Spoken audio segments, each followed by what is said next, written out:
A ver, ¿están viendo esta pantalla, chiquillos? Bueno. Sí, profe. Sí, profe. Sí, es importante que le demos una vuelta, a ver si podemos, porque tengo que enviarles el link porque es una presentación que encontré por ahí en internet, que no es mía, por cierto, pero hay que respetar la autoría de quien lo hizo, pero me pareció muy útil y no quise copiar y hacerlo como que fuera mío, sino que respetar, como digo, la autoría. Obviamente les voy a dejar el link. ¿Ya? En realidad, no. A ver.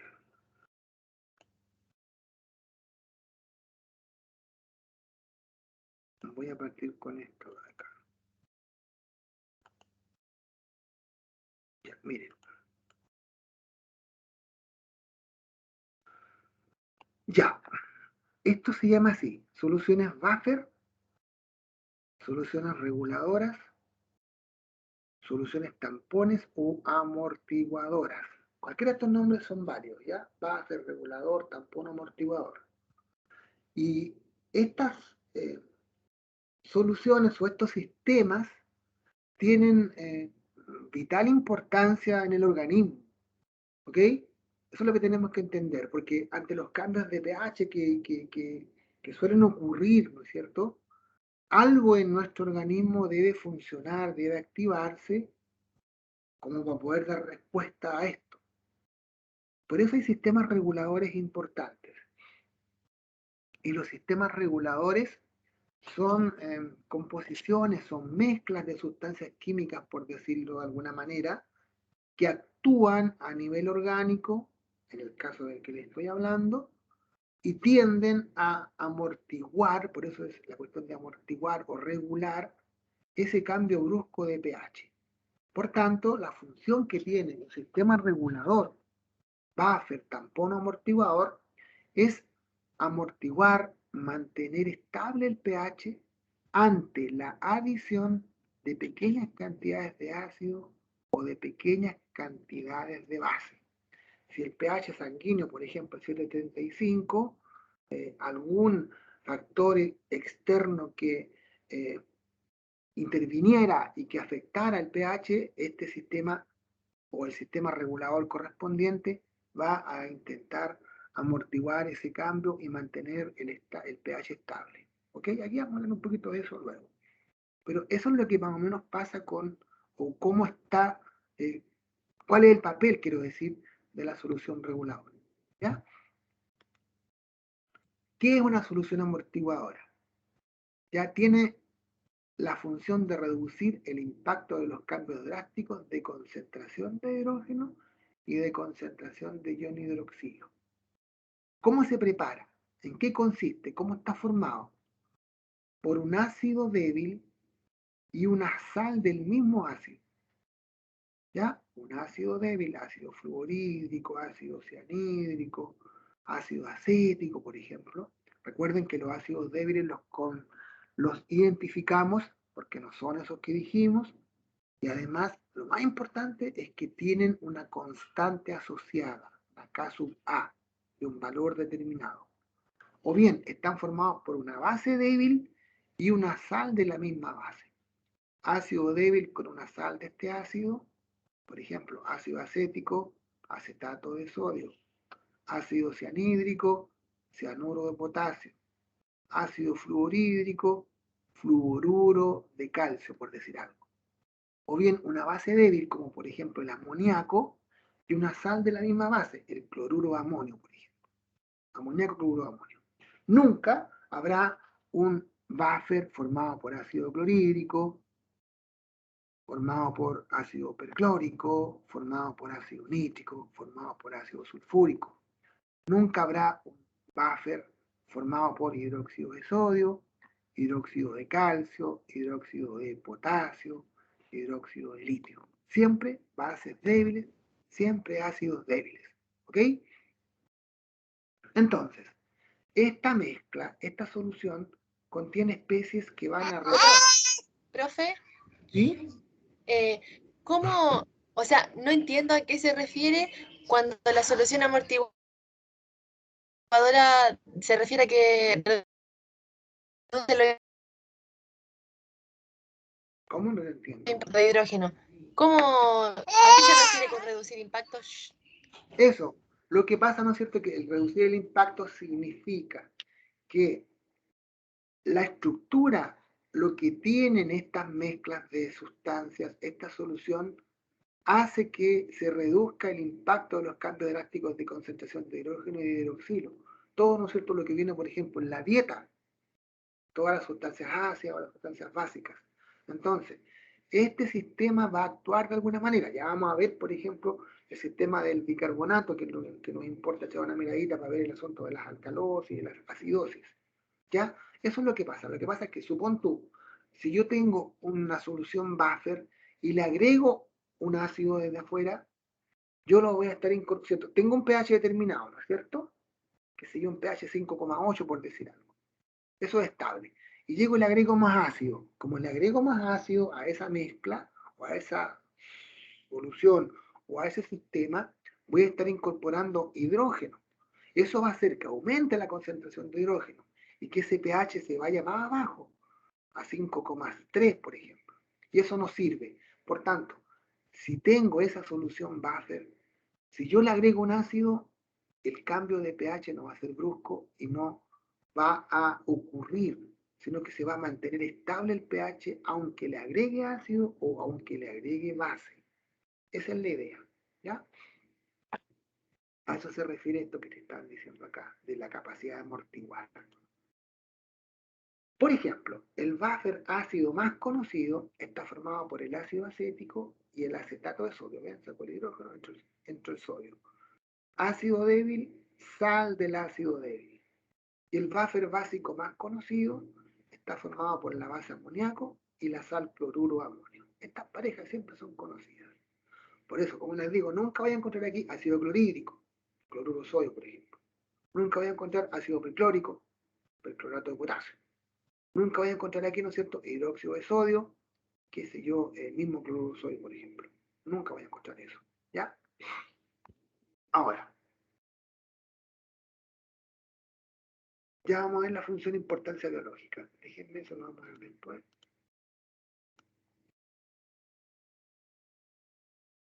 Déjenme ver. ¿Cómo calculamos el pH ahora de un buffer? Con la llamada ecuación de Henderson-Hasselbalch. Ahí está anotadito. A ver, veamos aquí. Esta es la ecuación de Henderson, no sé cuánto el apellido, Hasselbalch, algo así.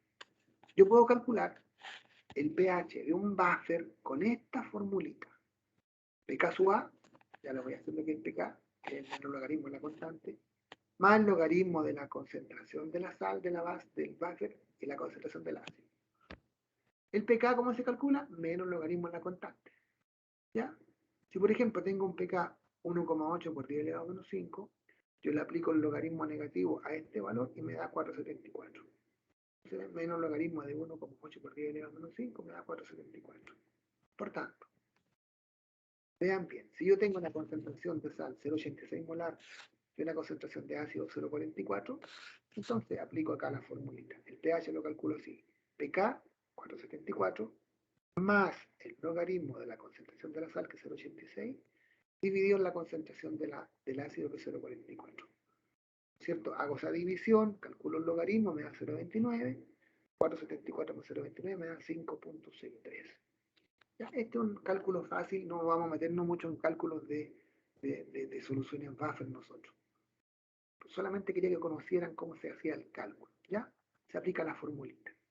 Ya vamos a profundizar sobre lo que es el pK, así que tranquilidad por ese lado. Bueno, eso lo vamos a dejar ahí para que lo vean después, ¿no es cierto? Y ahora lo que vamos a ver nosotros, cuáles son las aplicaciones que tienen las soluciones amortiguadoras a nivel orgánico, que eso me interesaría que le diéramos una vueltecilla. Aquí está todo el Hasselbalch, Henderson, Hasselbalch. Ahí está el detalle. Eso lo pueden ver ustedes con más detenimiento después. ¿Qué quería ver esto? Esto es lo que les quería ver. más de alguno le va a parecer esto, le va a parecer conocido, y solamente si les parece conocido y saben de esto, ustedes perdonadme la ignorancia que pueda cometer yo en algunas cosas que pueda decir. Yo solamente estoy viendo la aplicación que tiene esto a nivel biológico. ¿Cuál es la función? Ahora, esto es lo que realmente debería, no realmente, pero una de las cosas que debería importarnos sería rescatar esto. ¿Qué función? ¿Qué importancia biológica tienen los sistemas reguladores en el organismo? Sistemas reguladores del organismo, por ejemplo, son las proteínas, los aminoácidos y, ¿no es cierto?, están algunos sistemas que ya vamos a conocer. ¿Qué dice esto? En los organismos vivos, las células deben mantener un pH casi constante para que ocurra con facilidad la acción metabólica, la acción enzimática, ¿cierto? Ya van a ver todo esto más adelante con más detalle ustedes, pero bueno, yo les estoy adelantando y viendo la aplicación. Los fluidos intra y extracelulares contienen, fíjense que en nuestro organismo, pares conjugados ácido-base que actúan como soluciones buffer. Y aquí está la importancia de la teoría de Bronte-Lowry que yo les decía. Ácido y su base conjugada. Por ejemplo, ¿cuáles son los sistemas reguladores importantes a nivel intracelular? Está, por ejemplo, ese buffer formado por el fosfato diácido y el fosfato monoácido. Fosfato mono de un hidrógeno, fosfato diácido. Este sería, ¿no es cierto?, el ácido, este sería la sal. Y a nivel sanguíneo, el regulador más importante es el regulador llamado del ácido carbónico, que funciona con su sal carbonato monohidrógeno o bicarbonato. Este buffer se conoce con el nombre de bicarbonato. ¿Ya han escuchado la palabra sector bicarbonato de sodio? Bicarbonato de sodio, que es esa salsita blanca que tenemos en todos lados por ahí, es NaHCO3. ¿Ya? Pero bueno, a nivel sanguíneo, el buffer más importante sería el sistema del bicarbonato. Bicarbonato, este bicarbonato y este es el ácido carbónico. ¿Ok? Seguimos. Otros sistemas que ayudan a mantener el pH sanguíneo son el mismo del fosfato, ¿no es cierto? Están los ácidos nucleicos, están algunos metabolitos intermediarios. Como les dije, están las proteínas, por ejemplo. Están las coenzimas, que a fin de cuentas son proteínas también. Algunos poseen, estos sistemas, grupos funcionales que son ácidos o bases débiles, por consiguiente ejercen influencia en el pH intracelular y este afecta la estructura y el comportamiento de tales moléculas. Algo dijimos delante, que el pH sanguíneo más o menos tiene este intervalo, 735-740 aproximadamente, ¿no es cierto? Me corre esta cosa. Estoy mal la tecla. Vamos acá.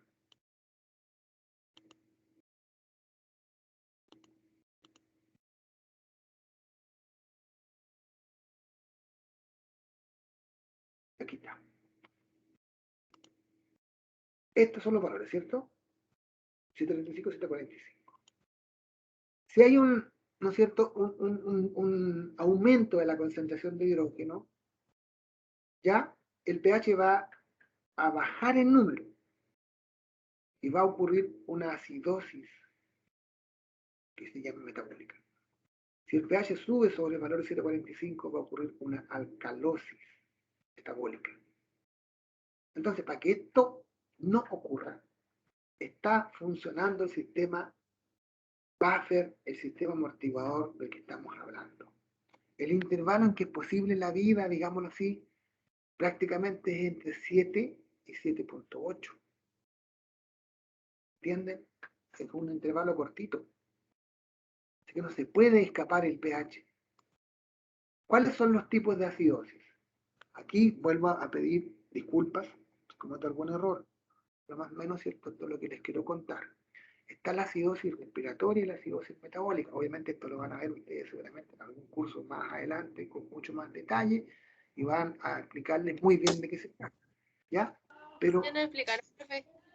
¿Le aumentaron? Ah, perfecto. Se lo explicaron 10 En la veces. laboratorio de química. Ah, ¿se lo explicó en el laboratorio? ¿O la profesora del...? Bueno, no importa. Yo no voy a complementar nada más.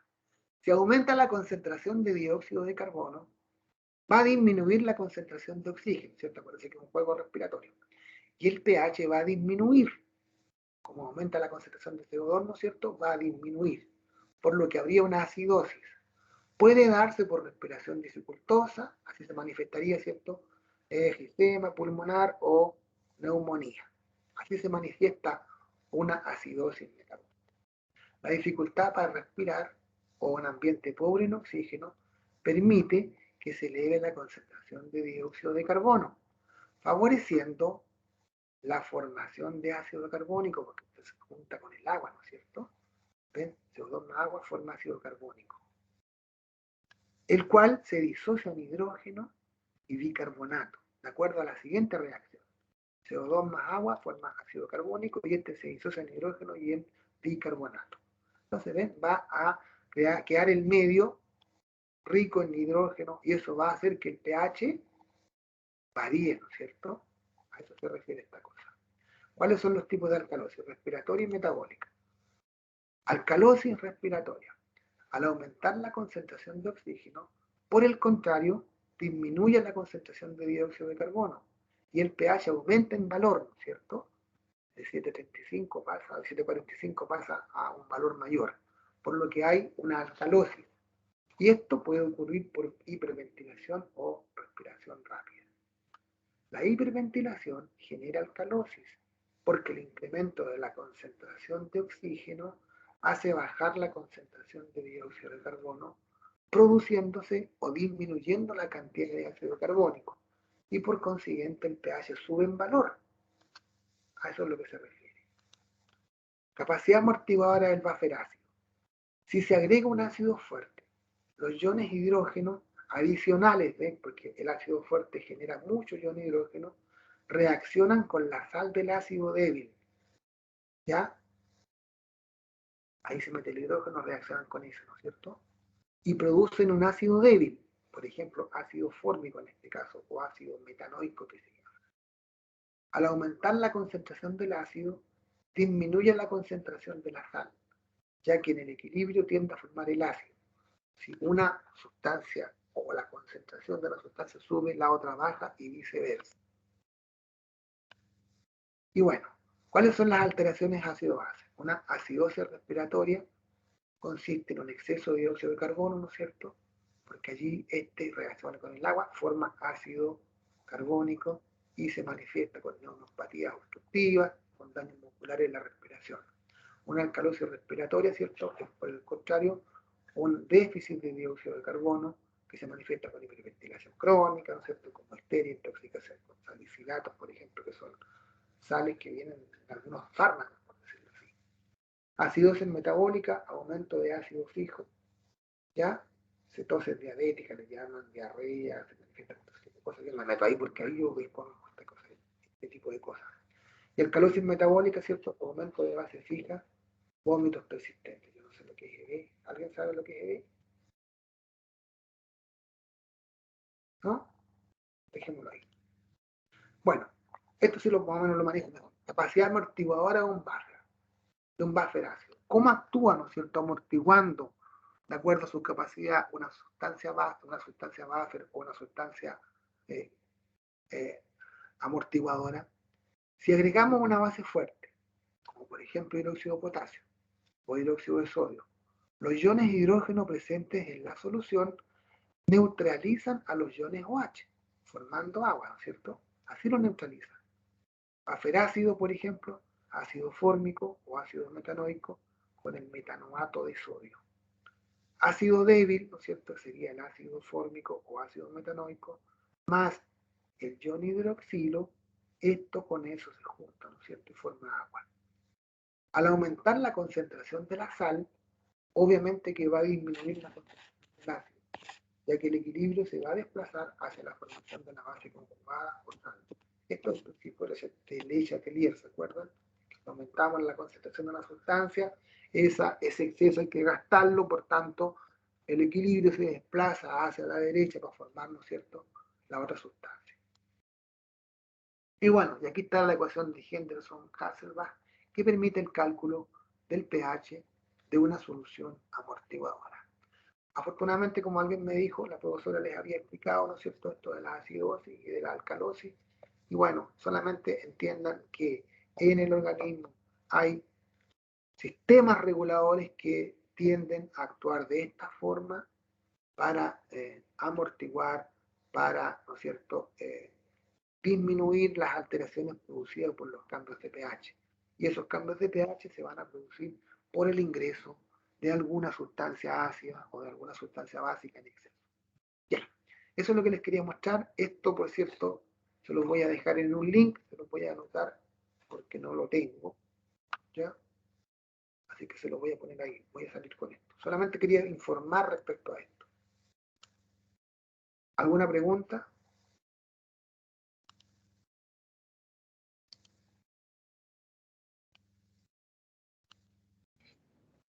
No, profe, ninguna. Ya, ese sería el link donde está ese, ¿cómo se llama? Esa PPT que acabo de presentar, ¿ya? Se la entrego ahí en el chat, por si acaso, para que la tengan a mano si la necesitan. Y ustedes, como son mucho más hábiles que yo, lo van a entender mejor. ¿Ok? Ya. Seguimos con la famosa química, entonces, que es lo que creo que entiendo un poco mejor. Así que vamos viendo en lo que estábamos. Déjenme compartir otra vez mis apuntes. Bueno, aquí, ¿no es cierto?, había el pH de un buffer, por ejemplo. No sé si me están viendo este apunte. ¿Sí? ¿Lo están viendo, chicas? ¿Jóvenes? Sí, profesor. Bueno, aquí les hacía calcular el pH de una sustancia buffer que se ha formado, bien, disolviendo 30 gramos de ácido acético de masa molar 60, de constante 1,8 por 10 a la menos 5, más 8,2 gramos de acetato de sodio de masa molar 82 en 3 litros de disolución. Entonces, es un buffer porque está formado por un ácido débil, ¿cómo lo reconozco? Porque tiene constante, y una sal del ácido débil, ¿ven? Que es el acetato de sodio. Entonces, ¿qué es lo que hago? Mezclo 30 gramos del ácido y 8,2 gramos de la sal en un total de 3 litros de disolución. Aplicando la solución de Henderson, Profe, ¿sí? ¿cuál es la diferencia a ver, ¿cómo le explico? ¿Cuál es la diferencia de Ka y de pKa? Eso, la constante, ¿no es cierto?, es la que tiene el ácido, es propia del ácido. Y el pK es calcular el logaritmo negativo a la constante. Acuérdate que pH es menos log de H. pOH menos log de OH. ¿Qué es lo que es pK? Menos log de K. Le calculas el logaritmo a este valor. Eso es todo lo que es el pK. ¿Ya? Ay, sí. ¿Y Ka? K te K se va es una constante, ¿no? una constante que te entrego siempre como dato. ¿Ya? Ah, ya. Gracias, profe. Veamos entonces, si tomamos la fórmula para calcular el pH de un buffer, es igual al pK más el logaritmo de la concentración de la sal partido en concentración del ácido. Si reviso mis datos, pK no lo tengo, pero tengo la constante. Entonces, para calcular el pK, ¿qué es lo que hago? Menos logaritmo de la constante. Menos logaritmo de 1,8 por 10 a la menos 5. Pongo menos log de 1,8 por 10 a la menos 5, me da 4,74. Bien. Más el logaritmo de la concentración de la sal. Esos corchetes significa concentración molar. Hay que sacar la molaridad de la sal y la molaridad del ácido. ¿Cuál es la sal? Acetato de sodio. Entonces, voy a calcular la concentración de la sal primero. La molaridad. Gramos partido en masa molar por volumen en litro. ¿Cuántos gramos de sal eché? 8,2 gramos, ¿cierto? ¿Cuál es la masa molar? 82. ¿Cuál es el volumen en litros? 3, me dijeron que era 3 litros. Calculé 0,033 molar. Ahora calculo la concentración molar o molaridad del ácido. Gramos, es decir que fueron 30 gramos de ácido, dividido en su masa molar, 60 me dieron el dato, por el volumen que es el mismo 3 litros. Me da 0,166 molar. Tengo la concentración de la sal tengo la concentración del ácido, tengo el pK, reemplazo. pK es igual a menos logaritmo, lo calculé, me da 474. Y ahora reemplazo en esta ecuación. ¿Cuánto vale el pK?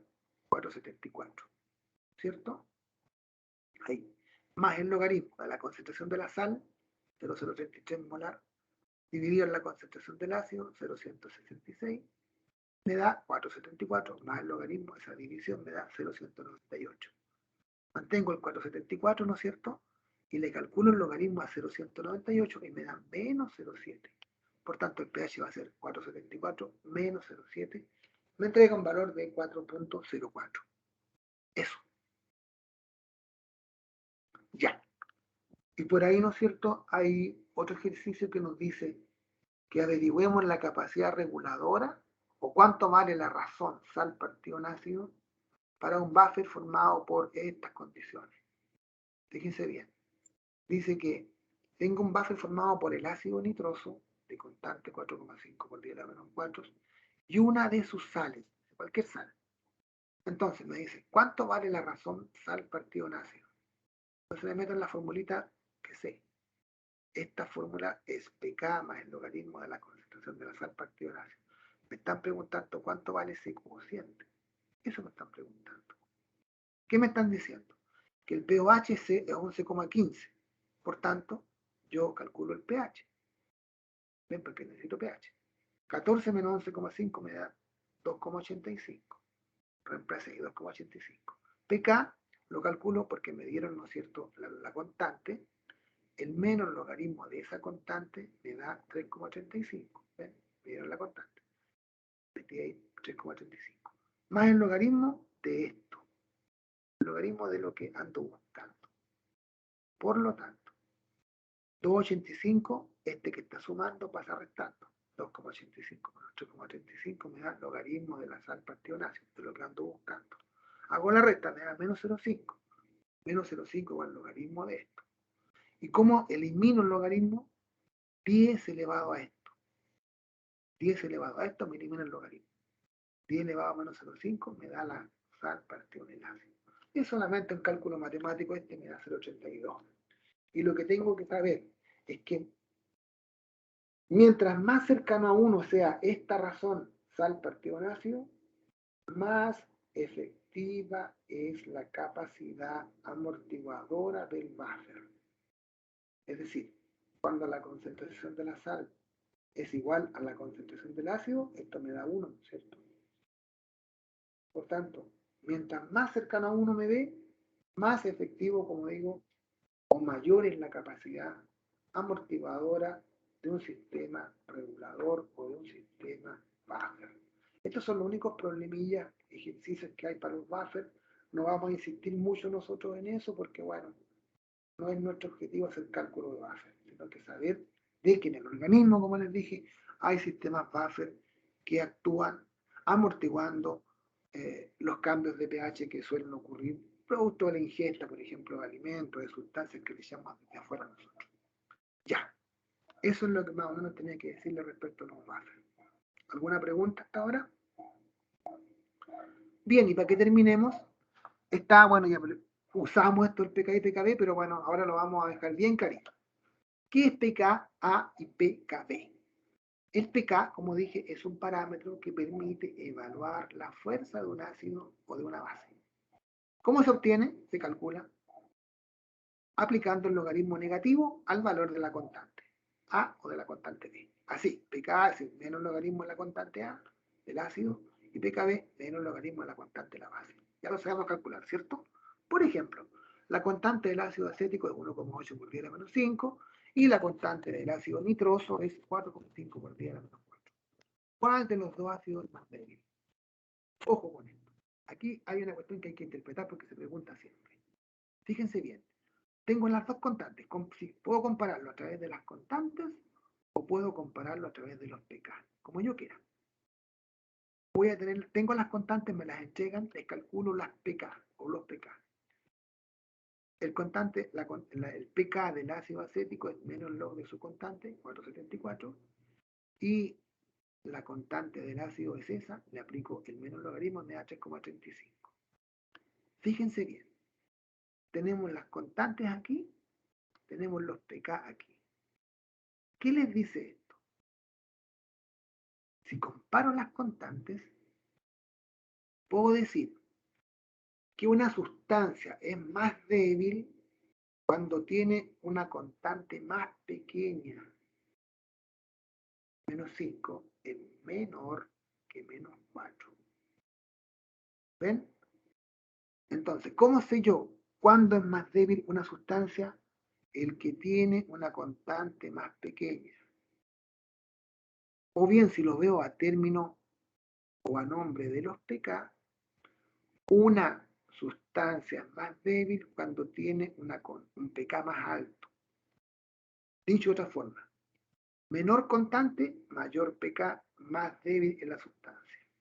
Mayor constante, menor pK, menos débil en la sustancia. ¿Me entienden? Una sustancia débil tiene una constante baja y un pK alto. ¿Correcto? Si la comparo con otra, porque las dos son débiles. Los dos ácidos son débiles. Pero ¿cuál es más débil? El que tenga la constante más chica o el que tenga el pK más alto. Y si es un ácido, ¿qué significa esto? Que tiene el más débil, más baja tendencia a ceder hidrógeno. Es mucho más apretado para entregar su hidrógeno, si es débil.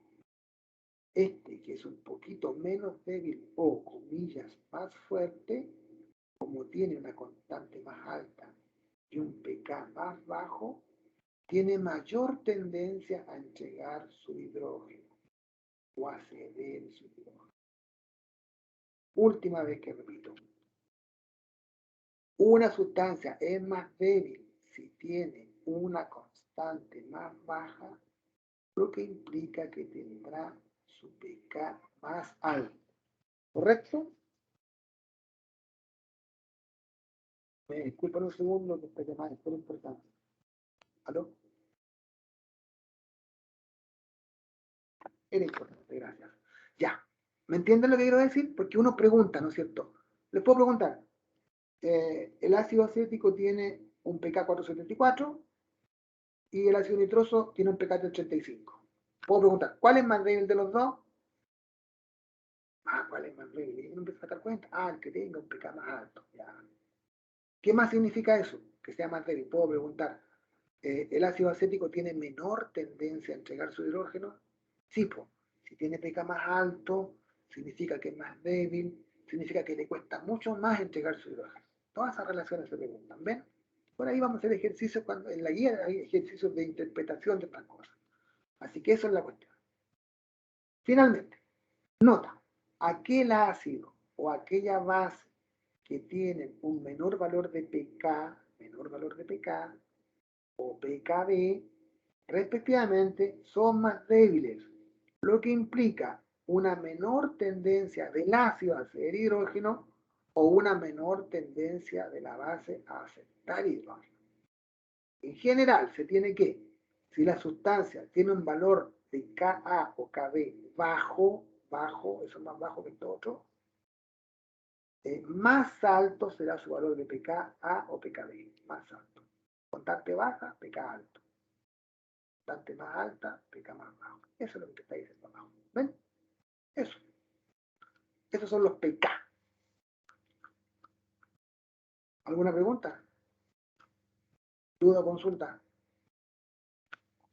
Entonces, si no hay pregunta, imagino que ya las habrán. Espero que estudien, pues chiquillos, chiquillas, estudien. La cuestión es que estudiarla, darte cuenta, no quedarse con lo que dice el profe nomás. Acuerdos entonces ahora. Hoy en la tarde les hago llegar la guía de disoluciones. Acuérdense que esa guía va a evaluar la unidad número 3, títulos que evalúa: disoluciones químicas, solubilidad, unidades de concentración, unidades físicas, unidades químicas, diluciones y ¿cómo se llama? Valoraciones. Todo eso, todos esos títulos. ¿Ya? Va a evaluar todos esos títulos. Profe, ¿podría repetir lo que dijo al último, por favor? Que no escuché bien. Los títulos que evalúa son disoluciones químicas. Después viene algo como solubilidad, por ejemplo, en cuanto a títulos. Después viene unidades de concentración físicas. Después unidades de concentración químicas. Luego el título grande es diluciones. Y luego terminamos con valoraciones o titulaciones, que es lo mismo. Todo ese concepto se evalúa en esta guía. Lo van a trabajar como siempre en grupos, ojalá, bueno, ustedes saben si mantienen los mismos, por favor envíenme formato Word, espero que lo hagan en Word, hagan el esfuerzo, por favor, para poder yo hacerles una retro después, ¿ya? Y tendremos el siguiente plazo, como yo soy muy dadivoso, 2 lunes más, ¿os parece? Necesito de vuelta, voy a anotar acá, esa guía de vuelta, como se les entrega hoy día en la tarde, para el lunes 15, 14. Lunes 14 de junio, ¿se entiende? Plazo, guía en fecúnico. Guía disoluciones. ¿Comprendido, niñas, jóvenes? Sí, Sí, profe. profe. Tenemos 2 semanas. Lo quiero el lunes al mediodía máximo. Si alguien quiere hacerlo antes, bienvenido sea. Ya. Obviamente que podemos estar ahí, como siempre, poniendo, me pueden preguntar, pero no me pidan que le digan, no me digan cómo voy, profe. Ah, re bien, yo no, por lo menos que le aclare alguna duda, pero no me digan que le haga el ejercicio, poco menos. No es gracias, chiquillos. Tienen 2 semanas, háganlo ustedes. Intenten. Por supuesto que se pueden preguntar pistas, yo se las puedo dar, igual como lo hemos hecho las 2 guías pasadas. Pero traten de que les vaya bien a ustedes. Ya, ¿qué otra pregunta puede haber? Antes de retirar. Profesor, ¿Acá? ¿de cuántas personas era? El grupo, bueno, no sé cuándo trabajaba con la otra, unos 5, de promedio 6, por ahí algunos de 5, de 6, otros de 3, otros de 4. Ustedes ven, pues. Sí, acuérdense que eso es decisión de ustedes, yo no me meto en sus grupos.